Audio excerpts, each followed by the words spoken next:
एक दिन गौतम बुद्ध अपने शिष्यों के साथ एकदम शांत बैठे हुए थे। उन्हें इस प्रकार बैठे हुए देख शिष्य चिंतित हुए कि कहीं वह अस्वस्थ तो नहीं है। एक शिष्य ने उनसे पूछा कि आज वह मौन क्यों बैठे हैं, क्या शिष्यों से कोई गलती हो गई है? इसी बीच एक अन्य शिष्य ने पूछा कि क्या वह अस्वस्थ हैं, पर बुद्ध मौन रहे। तभी कुछ दूर खड़ा व्यक्ति जोर से चिल्लाया, आज मुझे सभा में बैठने की अनुमति क्यों नहीं दी गई है? बुद्ध आंखें बंद करके ध्यान मग्न हो गए। वह व्यक्ति फिर से चिल्लाया, मुझे प्रवेश की अनुमति क्यों नहीं मिली?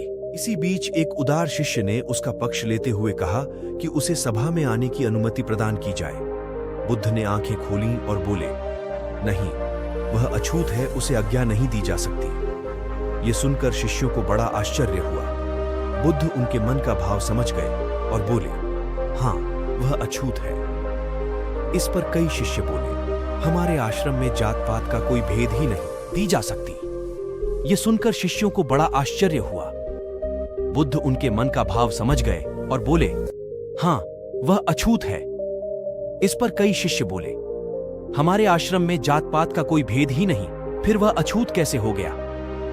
तब बुद्ध ने समझाया, आज वह क्रोधित होकर आया है।